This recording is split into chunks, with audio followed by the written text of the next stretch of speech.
Magandang umaga, Luzon, Visayas at Mindanao. Good morning world. Si Alvin Chico po ito. Isang tape episode na naman po ito ng Thank You Doc. Siyempre, hindi tayo kompleto. Kung wala si Ate B, Bernadette Sembrano Aguinaldo. Good morning si Ate B. Hi, Vil. Magandang umaga sa inyo. At tama, end of the year na, dapat talaga handaan na natin ang start of the year, di ba? Can you imagine 2026 na, Ate B? Umabot tayo ng 2026. Thank you, Lord. 2026, no? At tamang-tama naman, healthy tayo. Pero we want to stay healthy till the end of another year. Ano ba yung pangangalagang merong available at matutulungan tayo ng ating insurance? Ano? Tamang-tama naman. Kapag insurance ang usapan, universal healthcare ang importante dyan. Kasama po natin ngayong umaga ang kaibigan natin mula sa PhilHealth, Dr. Ish Pargas. Magandang umaga po sa inyo, Doc Ish. Good morning Alvin, and of course Miss Bernadette. Magandang umaga rin sa lahat ng ating taga. Ganda ng color combination natin, Dok. Oh. Green, yellow, and green. Oo nga. So we're looking forward to 2026. At syempre, tinutulungan po natin ang PhilHealth to promote the YAKAP program. Ano po, ito yung dating konsulta, hindi ba? I know na-discuss na natin, but there may be some new things. Lalo pa nga po, yung budget natin, pumasa na sa Bicameral Conference Committee. Siguro, pwede bigyan tayo ni Doc Ish ng a little backgrounder again sa YAKAP and what are we looking forward for 2026. Go ahead, Doc. Well, yes, Alvin, yung YAKAP is actually a rebranding of our previous consulta. Alam niyo naman na yun. But also, the objective now of the YAKAP was also, hindi naman changed, but improved. Kasi dati, yung konsulta daw, parang ang dating sa mga tao is may sakit ka na. So dun sa YAKAP ngayon or yung yaman para sa kalusugan, ang gusto nating mangyari is yung ating mga miyembro ay maging malayo sa pagkakasakit. So the services right now, yung pa rin naman, may libreng konsultasyon, meron po tayong 21 drugs na libre, at merong 13 laboratories na libre. But with the expansion or rebranding to YAKAP, nag-expand na tayo nung pong ating mga medicines covered. Nadagdagan na siya ng 54. So ngayon, it's already 75 free drugs na pwedeng makuha at meron tayong limit na 20,000 every member per year para sa lahat ng kanilang outpatient drugs na makukuha sa YAKAP Clinic. And then, yung atin pong laboratorio, nag-expand tayo to cover cancer screening test. Meron tayong 4 na identified cancer, yung top 4 sa Philippines. Una is the breast. So, libreng makukuha ang breast mammography at saka ang breast ultrasound. Pagka naman po sa liver cancer, yun pong examinasyon doon sa tinatawag na indicator niya or yung alpha-fetoprotein. Pagka naman po lung cancer, ay libre yung pong low-dose chest CT scan. At kung ito naman ay colorectal cancer screening, ay libre po na colonoscopy na ito ay provide sa ating mga accredited screening diagnostic laboratories and hospitals. Pwede bang mag-rewind lang ako ng konti, no? So, since papasok na tayong 2026, Doc Ish, under the 2026 budget, meron naman pong nakalaan. Kumbaga, guaranteed naman, mukha namang matatabihan ng pera ang YAKAP program ng gobyerno. Yes, Alvin, because we pivoted already to our priority to primary care. So most of our programs now will be on the expansion, on the improvement of the primary care, particularly nga yung YAKAP.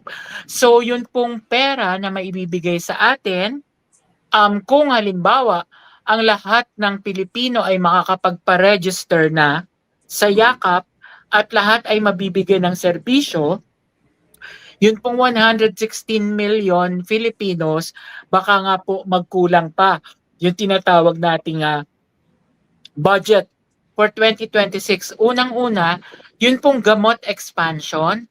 We started it this year sa NCR.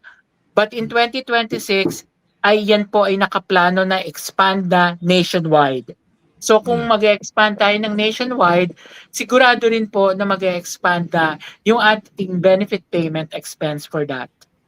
Hindi, natanong ko lang kasi when we guested Dr. Tony, sabi niya baka magkaroon ng issues sa budget. So, importante kasi yung budget. Baka in the middle of the year, sasabihin ng mga accredited na, ayaw na namin, hindi mo kami nababayaran, wala palang budget yan. So, dapat assured na may budget tayo for 2026, do. Opo, well sana po ay mapermahan ng ating Pangulo yung proposed budget ng BICAM para masigurado na meron tayong budget at wala pong mabivito. But again, gaya nga po ng nabanggit ko, ay primary priority po natin yung ating primary care. So yun pong budget na may ibigay sa atin ay talagang kung hindi man lahat, but priority po ang nakalaan para po sa ating primary care or the YAKA program. Okay, so let's set that aside. Ano yung mga policies po yun. Punta tayo sa meat ng programa. Na-notice ko, kahit sa amin sa ABS-CBN, Doc, nagbi-briefing na Ate B ng mga paano ka ba sasali dyan sa yakap. Kasi lahat tayo pwedeng sumali dyan. So parang nakikita ko naman yung effort na talaga niraramp up. Doc. So far, gano'n na ba karami ang nagparehistro, Doc? Kasi kailangan po ninyong magparehistro so that magkonsulta kayo sa accredited so that you will get the benefit. Kasi hindi po lahat kasi accredited, di ba, Doc? Yes. Sa ngayon, doon lang muna sa access, we already have around 4,002 accredited yakap clinics nationwide, no? So, with more than 6,000 accredited primary care doctors. So, again, yung pong bawat isa ay pwedeng pumili doon sa mga yakap clinics kung saan sila gustong magpa-register. So far, we have registered a little less than 25 million at ang target po natin for 2026 is dapat maka-reach tayo ng around 50 million registered members. Wow, marami-rami na rin yun. That's around 20% of the population so far. Opo. Medyo marami na po. Yun nga lang, Alvin, no, ang medyo mahirap din lang is because tayo kasi mga Pilipino ay mas binibigyan ng tutok kapag may nararamdaman na. So kapag wala pa, hindi tayo nagpapatingin, hindi tayo nagpapa-check up.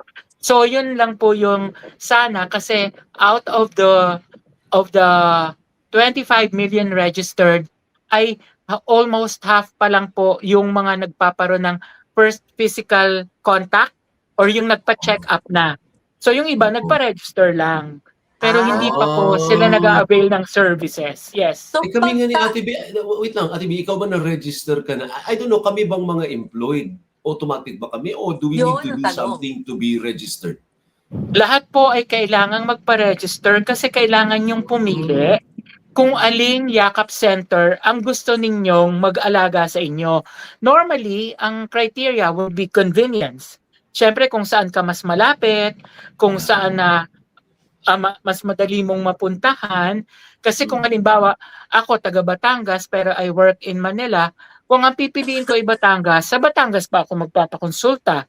But rather, I'll choose Manila na lang. So lahat po ay pwedeng pumili kung saan niya gustong magpakonsulta. So hindi siya automatic na nasa payroll ako, halimbawa ng ABS-CBN, matik na hindi, I still need to do something para ma-register.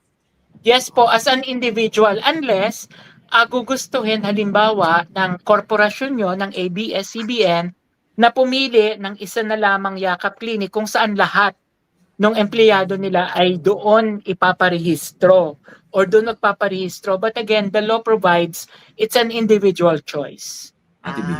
Tapos, at least doon po sa yakap center na yan, pwede ka bang magpalipat-lipat o para kang Comelec rin na kailangan, may mahaba ang proseso para lumipat ka ulit para maging butante? Actually, good yung question mo, Ate B, kasi yung pong pagta-transfer, kung halimbawa hindi ka satisfied doon sa serbisyo ng una mong napili, happens po during the fourth quarter of the year. So ngayon, October, November, December, kung gusto nyong mag-transfer, pwede na po kayo mag-apply for transfer hanggang end of the year. Pero pagka po nag-start na yung January, hindi na po tayo pwedeng mag-transfer kasi kung parang sa taxi, tumatakbo na yung metro, babayadan na namin yung klinika na mag-aalaga sa inyo for the whole year. Pero maganda dyan, ang dami na, 4,200 na. 'Di ba? Dapat may Yes, rating nationwide. rin yan para alam mo kung sinong magandang center. Pero I Dapat guess, more, dagdagan pa. oo. Sige. Almost 700 plus po doon ang private clinics and then the rest are government facilities. So, Dok, pwede ba na ang doktor ko, doktor ng pamilya namin, halimbawa lang, hindi siya accredited, pero magpapa-accredit pa rin, pupunta pa rin ako sa isang accredited, tapos for my daily check-up or for my yearly check-up, yun ang gagamitin ko para iwas ako, ako makakasave ako. Kasi ang konsulta ngayon, magkano ba? 1,000 na ba? 800, 900, mahal na rin, ha? Well, ang kasama po sa ating serbisyo for the YAKAP ay yun pong ating mga accredited primary care physicians. Na ito naman pong mga accredited primary care physicians normally are general practitioners, family medicines, and some specialists na nag-shift na into primary care service instead of the specialization kasi either napapagod na sila or yun nga, sa primary care na nag-shift. So, kinakailangan talaga Alvin, na dapat doon ka sa ating accredited primary care, doon sa clinic mismo, ang magpapa-check up ka or yung titingin or magre-reseta sa'yo. Kaya nga po, example ko, halimbawa, ikaw, si Dr. Ispargas ang nakasanayan ng pamilya namin over the years, pero hindi ka accredited. Here comes Dr. Bernadette Sembrano na accredited. Pwede ba yun? Nagpupunta muna ako kay Bernadette for my yearly check-up. Si GP naman siya. Babalikan na lang kita pag meron talaga akong diagnosis ng sakit. So that libre yung konsultasyon ko kay Dr. Sembrano. Maganda yun, ha? Pwede naman po yun. However, pagdating po ninyo sa YAKAP Clinic, ay titingnan pa rin kayo ng doktor secondary to your symptoms or yung inyong complaint. And yun pong maiireseta ng doktor na either laboratorio na nagagawin or gamot na iinumin po ninyo, ang i-honor po natin would be that of the primary care accredited physician. Yun. Kasi Ate B, bukod sa konsulta, libre ang gamot. So kung kay Dr. Ish ako magpapareseta na hindi accredited, ay hindi siya i-honor, Doc, di ba? Kailangan na magre-reseta o magre-recommenda ng test, ikaw, Dr. Sembrano, na accredited. Yun ang ibig ko sabihin. Correct po yun. Kasi parang konektado kasi siya sa accreditation. Kung na doktor na hindi accredited, kahit ano pang isulat mo dun sa reseta, ay hindi kasali sa libre do. Opo.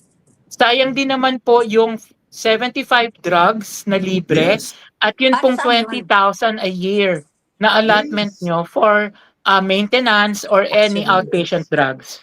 So, ang mga covered ng mga libreng gamot for our education, maintenance ng mga gamot, ano pa po daw? Diabetes. Opo. Yung pong mga para sa diabetes, para sa mga acute illnesses, katulad po ng halimbawa paglalagnat, katulad halimbawa ng pagdudumi and all. Tapos yung pong mga antibiotics at napakarami na pong coverage ng gamot for hypertension and diabetes.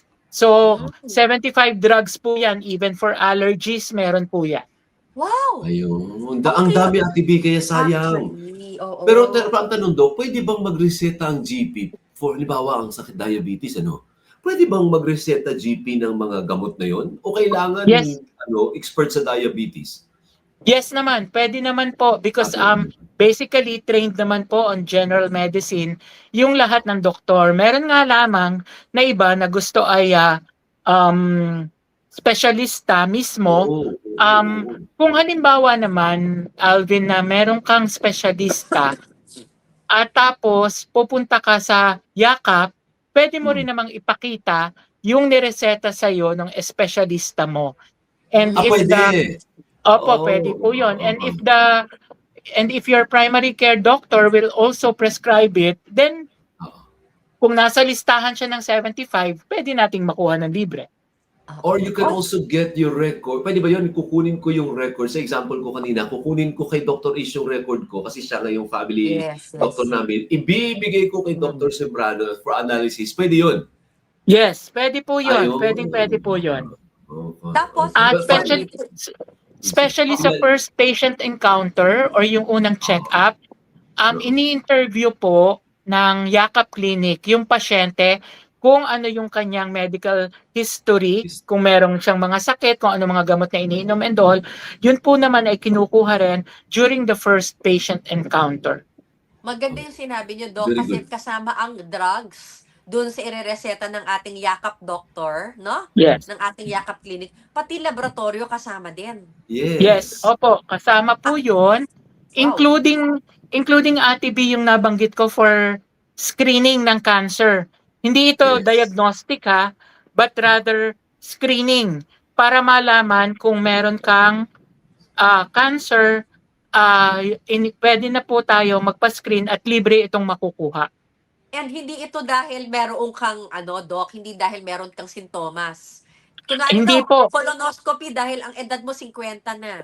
Go Yeah. na. Yes, yun. Bora na. May mga Yes. ganun po. May mga indicators na halimbawa, yung pong sa breast cancer, kung ikaw ay 40 or 50 years old, kaya may nakakapaka o wala, pwede na po kayong ipamammogram or ipa-ultrasound. Kung halimbawa naman, ikaw ay more than 50 years old na, kahit wala ka pong bleeding or walang any symptom, but meron ka halimbawang 50-year-old, meron kang family history, pwede na po kayong ipascreen for colonoscopy at libre po yung makukuha. Oh. Wow. Oh, by the way, kailangan ba namin ng card bago namin gawin yun? Kasi di ba sa mga private, yung HMO, may card tayo, di ba? Yung PhilHealth, I can't remember na may card ako sa PhilHealth, Ate B. Ikaw ba meron? Meron yata. Ako wala Meron doon, Opo. Ish. Wala akong card. Ano po yun? Parang number card lang na dati ang ini-issue natin ay papel, kayo na po ang magpapalaminate. Ang importante lang po ay meron na kayong PhilHealth number bago Okay. magpa-register sa Yakap. Kung wala pa po kayong PhilHealth number, ibig sabihin hindi pa kayo registered sa buong PhilHealth program. So magpapa-register muna po tayo sa PhilHealth bago po tayo magpa-register dun sa Yakap. Pero pwede po natin yung gawin sa clinic na mismo, sa Yakap Clinic na. Pwede kayong i-register at the same time, i-register as a Yakap Clinic. Saan ko makuhanap yung PhilHealth number ko? Nasa payslip ko ba yun? Wala po. Actually, nandun po sa number card. Nasa MDR. Pero pwede po nating itawag sa PhilHealth sa hotline 24/7 or pwede ko namang ibigay sa inyo. Ayun.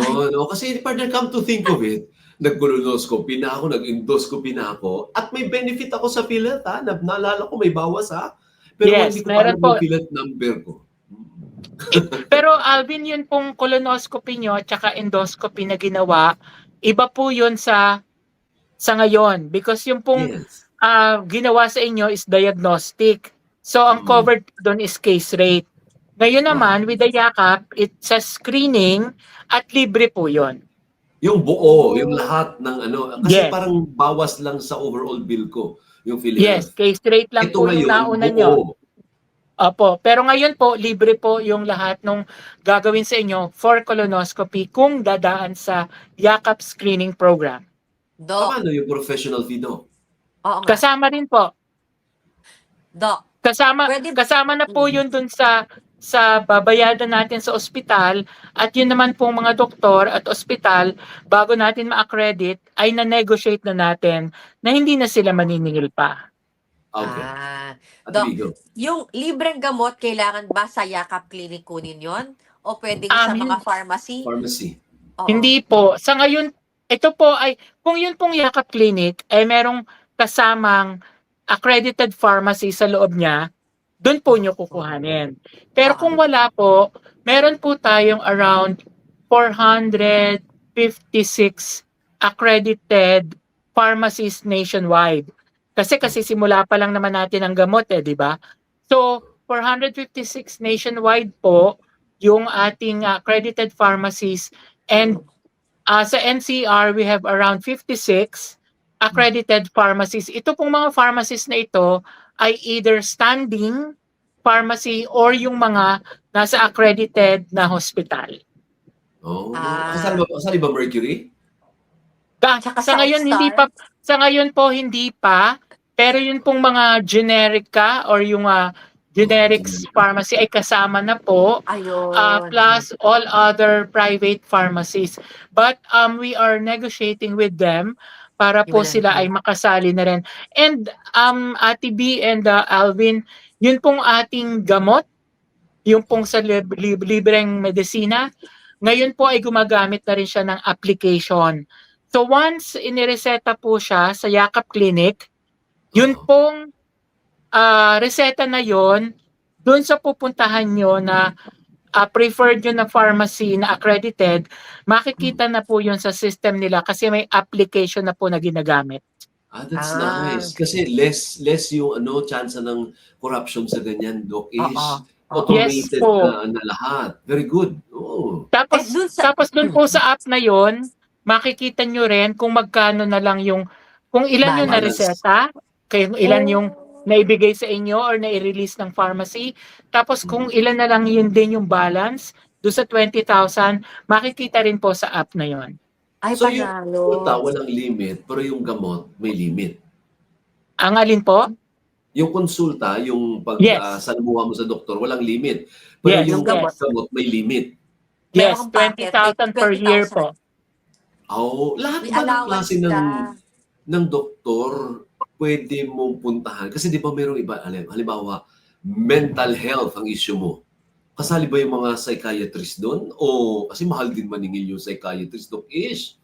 Kung primary care po siya at siya ay nadudoon sa Yakap Clinic, pwede po yon. Pero kung halimbawa, mental problem, sa ngayon po, meron tayong separate na mental health package. Na ito naman po ay makukuha sa ating mga accredited mental centers, kasama po ang ospital dyan, at yun pong mga rural health centers and clinics na accredited for mental health package. Kasi doon sa mental health package, dalawa siya, isang general mental health package at isang specialist mental health package kung saan doon na kailangan yung mga psychiatrist or psychologist or even neurologist kung kinakailangan. So hiwalay na programa yon, hindi yung kasali Yes, sa hiwalay. Yes po, hiwalay po siya na pakete. Tapos, okay. oo. Sige. Dok, yung laboratorio kasi sabi nyo kasama din. Yes. Anong mga laboratory? At saka, Dok, kasi iba-iba rin yung galing sa laboratorio eh. Lalo na pag sa mga scan, di ba merong MRI. Yung MRI, for example, or CT Kasali scan. ba MRI? Mahal yun. Sa ngayon po ay hindi pa kasi yun pong ating 13 laboratories na libre are the basic ones. Kasama po dito ang X-ray, ECG, examination sa dugo, kasama yung sa mga kolesterol, yung examination sa buto, pati po yung examination sa ihe, sputum for TB, 13 po yon.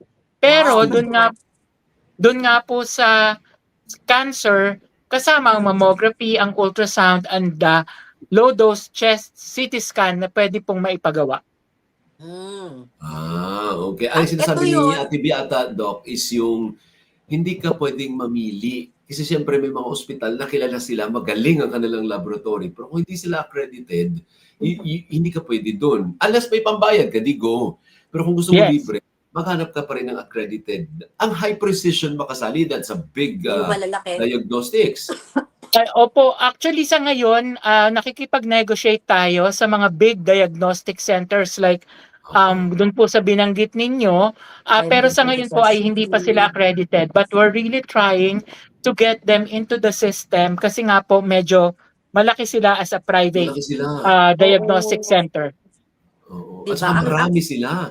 Marami sila Oo. Medyo kalat po sila. So we're negotiating with the price. Sana kasi nga pumayag sila. may involved na. Sana pumayag, kasi malaki po yan eh. Although yung mga Ayala, mayroon din yan, Doc.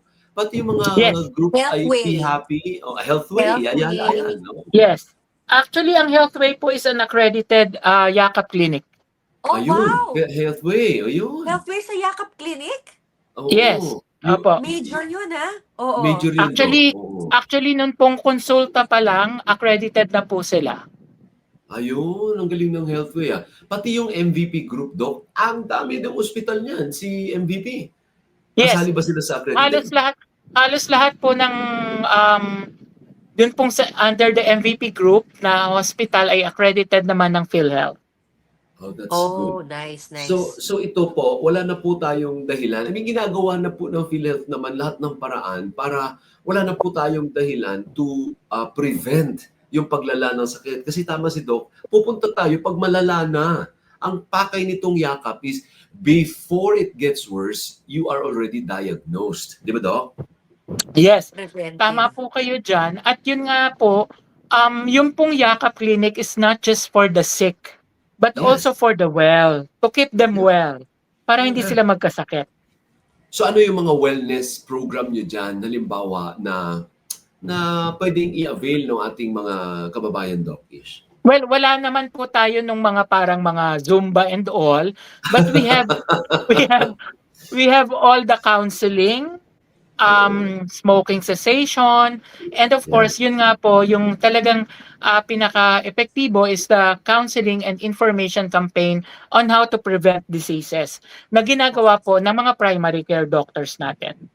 For individual doctors, is there a list of individual doctors who are already accredited?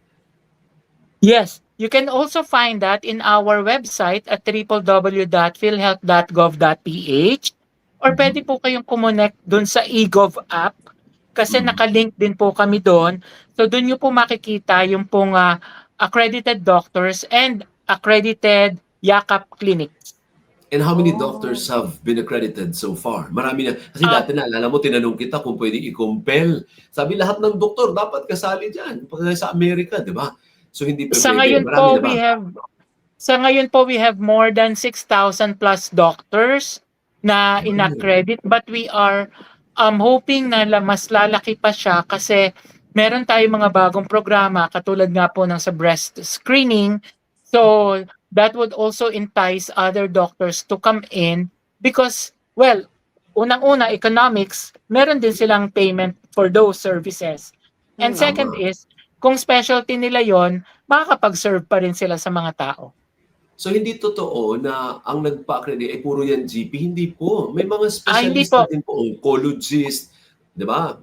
Yes, hindi po. Neurologist. Actually nga po, ang isa sa issue namin ngayon is may mga specialist na nagtatanong kung pwede silang magpa-accredit as primary care and at the same time functioning as a specialist. Oo. Pero ngayon kasi, the policy does not allow it because nakalagay din dun sa batas na kung ikaw ay primary care, you should concentrate on providing the service for primary care. Kasi baka magkaroon ng abuse pagka ikaw ay primary care at kailangan mong i-refer sa specialist, sa sarili mo rin lang i-refer. Kung ikaw ay specialist halimbawa ng OB, Oo. nagpa-practice ka ng primary care, nagkaroon ng problema sa pagbubuntis yung pasyente, sa sarili mo, as an OB, mo i-refer. So yung mga ganon ang iniiwasan nating mangyari.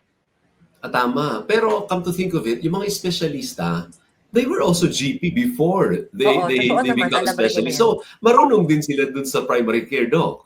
Yes. And bago po natin ma-accredit as a primary care, meron pong training ang Department of Health again for primary care services. Baka kasi nalimutan na ng specialist.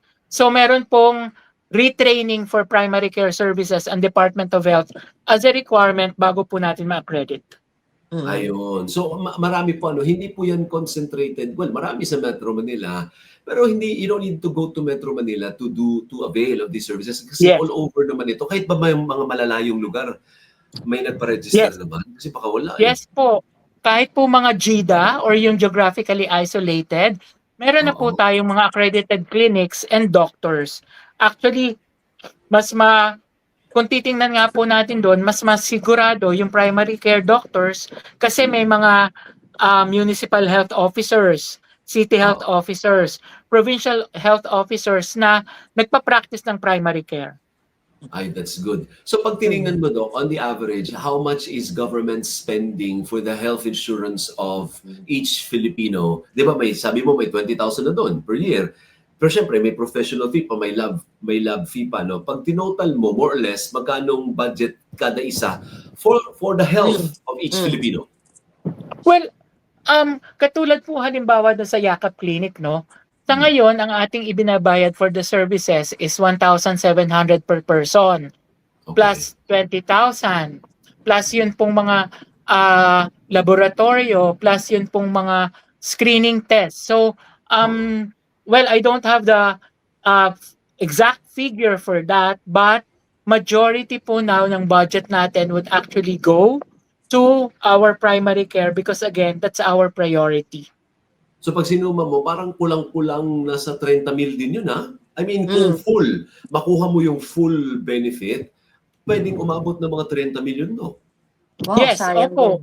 din. Opo, kasi actually halimbawa po yung colonoscopy as a screening, ang pakete po niyan is halos 20,000 plus na kung yun ang gagawin sa'yo. Yun naman po halimbawang low-dose chest CT scan is around 4,000 pesos. So, yun po mga ganon. Yes. Oo. Sige, go ahead, Okay, Doc. Doc. Doc, ulitin natin, meron bang separate na website for Yakap? Or is it also yung PhilHealth na website? Yun pa rin po, www.philhealth.gov.ph. But we are actually, Ate B, tama ka sa tanong mo, we are actually developing a separate website for Yakap. Kasi medyo malaking programa na po siya para po mas mabilis na makita ng ating mga miyembro yung informasyon. Totoo nga naman kasi kiklik-klik-klik kung papasok ka sa isang Yes. website na PhilHealth, no? Tama. Tama. Doc, Tama yes. yun. So primary care gusto natin prevention. Pero Doc, run through naman natin yung mga packages natin dahil start of the year for the mga existing conditions na. Kanina nabanggit po ni Doc Tony, number 1 killer cardiac. O dun muna tayo sa cardiac packages. Opo. Ano ang meron tayo? Well, yun pong sa cardiac packages, kung matatandaan nyo, tayo ay nag-increase last year, especially dun sa mga tinatawag na heart attack or yung acute myocardial infarction for technical term. So yan po dati ay ang ating pakete is around 30,000. Pero ngayon po, with the increase, ay yung pong angioplasty is around 500,000 pesos na. Yun namang gamutan, kung halimbawa nag-heart attack ka, pero hindi ka in-angioplasty, pero tinurukan ka nung labnaw ng dugo, dati po is around 13,000, ngayon is more than 100,000 pesos na yung coverage natin.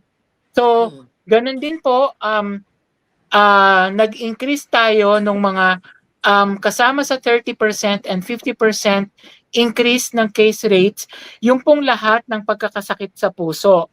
Plus, naglabas tayo ng mga benepisyo para po sa operasyon ng ating mga, halimbawa, merong butas sa puso, meron pong valvular disorders, meron po tayo mga bagong Z-benefit package for those para po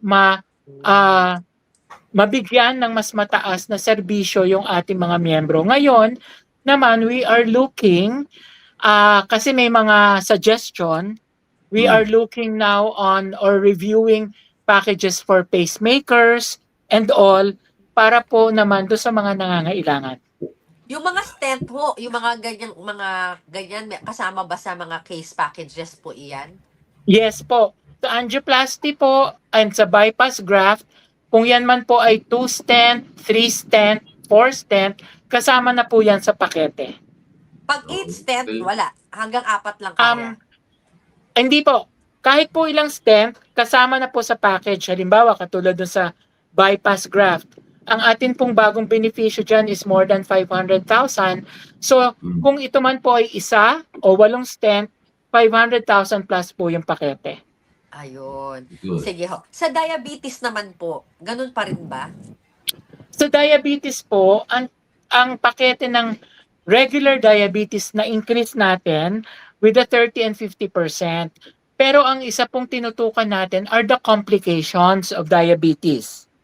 Like halimbawa po yung dialysis, yung peritoneal dialysis.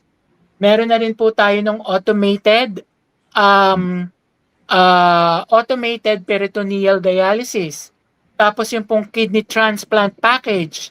Tapos yung pong post-kidney transplant package ay kino-cover na rin po natin. So mas tinutukan po natin yung komplikasyon na dala ng diabetes kasi nga, ang lagi nga pong plus, of course, yung pong prevention for the diabetes to progress, yun naman po yung sa mga maintenance drugs under our Yakap Clinic. Ayun. Anything Cancer else about naman. the packages? Cancer. Sige. Lokesh, cancer daw. Sa cancer naman. For the cancer po, actually, sa ngayon po, nire-review natin yung ating cancers for, yung pong ating benefit package for prostate, for cervical, colorectal, and we are also coming up with the new benefit packages for lung, liver, and ovarian cancers. So, alam naman po natin na yung ating breast cancer ay na-increase na natin from a previous of 100,000 to almost 1.4 million package. And then of course, naglabas tayo para po naman ma-prevent at or early detection, yun nga pong screening for the top 4 cancers in the Philippines under the Yakap program. Okay. Atubi, meron pa? Rehab. Oo. May Yes. bago pa May sa mga rehab bansa. packages din naman eh. Yes, Ate B. Nung pong February 14, 2025, meron tayong nilabas na rehabilitation package that is covering PT, OT, speech therapy, and even psychological therapy. Kasama po yan, at sa ngayon po, meron tayong around 26 accredited rehab hospitals. So kasama po sa serbisyo niyan yung assessment, yun pong rehabilitation phase, and of course, kasama rin po yung maintenance, and meron po tayong provision for diagnostics and medicines. So halimbawa po, speech therapy ang kailangan. Kung halimbawa po ito ay ang kailangan is restoration, meron po tayong pakete na 30,000 per set. And ang isang set po would normally equal to 12 sessions. So that's 2,500 per session ang bayad natin. Normally po, ang restoration nangangailangan ng 4 sets in a year. Yeah. So bale 48 sessions siya. So 48 sessions times 2,500 per session, that's almost 100,000 po para sa speech therapy restoration. So meron po tayong pakete para doon. Ngayon, kung halimbawa naman at physical, meron din tayong coverage for mobility devices. Yung wheelchair natin, we cover for the regular wheelchair hanggang yun pong mechanical wheelchair, yung electric. Yeah. Meron po tayong cover doon. We cover that for 40,000 while the regular while the regular wheelchair is 7,500. Then we cover also for walkers, for rollators, and canes. Para po naman sa mobility devices. Yeah, very good. Very good po yung PhilHealth. Ngayon, let me go back kasi magtatapos na yung discussion natin, Doc. Babalik po ako sa Yakap. Ano po? So pakituruan po yung ating mga kababayan, kami na mga empleyado, kahit paano may HR kami na nag-arrange niyan. Ano po? Pero sa mga self-employed, sa mga ordinaryong manggagawa, mga construction worker, teachers, lahat ng mga nakakasalmuhan natin sa kalsada everyday, paano yung simula? How do we start? And how do we avail? Remember po, kinakaltasan po sweldo natin. Ito na po ang paraan para kahit papano may bawi po tayo sa binabayad natin sa PhilHealth every month. Go ahead, Doc. Yes. Opo. Well, Sir Alvin and Ate B, unang-una, dapat masigurado natin na tayo ay registered sa PhilHealth mismo. Meron na tayong PhilHealth number. So kung meron na po tayong PhilHealth number, one, we can check our website at www.philhealth.gov.ph or at egov.com, or we can go to any PhilHealth office para po magpa-register doon sa Yakap Clinic. Yun pong Yakap Clinic, makikita natin sa ating website again, doon po sa eGov app, and of course, sa listahan sa ating mga opisina. So, yun pong pagpaparegister can either be done through online or physical. Pagkatapos po tayong ma-register, ay pwede na po tayong magsimula para makuha yung serbisyo. Tayo po ay pwede nang magpakonsulta, magpalaboratorio kung kinakailangan at irereseta ng doktor, at makakuha ng libreng gamot kung kinakailangan or may irereseta naman ang doktor na kukuhanin natin sa ating mga accredited pharmacies. Ang third is, kung upon check-up at makita na tayo ay pasok sa indicator ng screening for the cancer, ay tayo po ay ipiprescribe ng ating doktor para po magpa-screening either for breast, for colorectal, for liver, or for lung. Wala po tayong ibang gagawin kundi talagang pumunta lamang doon sa ating Yakap Clinic para po mabigay ang mga serbisyo na ito. Doc, may naisip ako for you. Sige, Baka kailangan yung magkaroon ng Yakap on Wheels? Yung pupunta kayong barabarangay? Yung registration. Registration. Yes, tama. Tama po kayo dyan, Ate B. Actually, we do that. We call it Yakap Caravan. Kaya po dun sa nabanggit kanina ni Sir Alvin na parang meron ng mga nag-i-information campaign, even sa mga private companies po ay ginagawa na rin po namin. Yun pong Yakap Caravan is we do that to every barangay. We coordinate with the local government para po makalap yung mga tao, at doon po we do the registration. Kung kakayanin, we also do the first physical encounter or consultation already. Galing! Very good. So ngayon po, wala na po tayong dahilan para sabihin natin na nagagamit ko lang yung PhilHealth pag may sakit na ako. Ay hindi po. Ngayon, wala ka ng excuse because you can actually use your PhilHealth benefit for the Yakap program. Preventive, pwede na, di ba? Yes po. Ang kinakailangan na lang po natin ay maging masipag sa pagpapacheck up. But for PhilHealth, ang kinakailangan pa rin po ng PhilHealth ay mapalaganap or mapalawak ang impormasyon sa ating mga kababayan. Mabuhay ka, Dr. Ish Pargas. Tingnan niyo po, kahit pagod na si Doc Ish, Monday to Saturday yung pasok, pati Sunday niya kinain na natin. Thank you! Pinagbibigyan po tayo kahit napagod na po siya sa ngalan ng information dissemination ng programa ng PhilHealth. Doc Ish, mabuhay ka. Pasensya sa abala. Less than 1 hour naman yung disturbo namin sa iyo eh.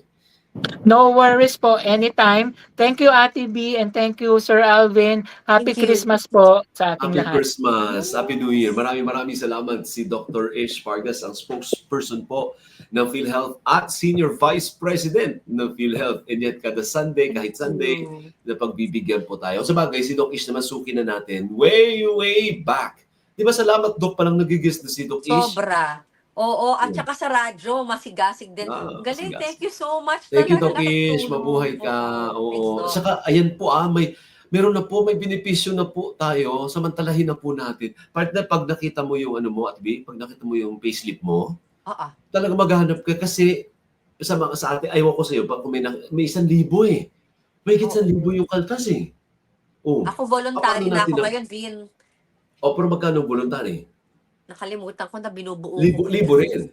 Oo.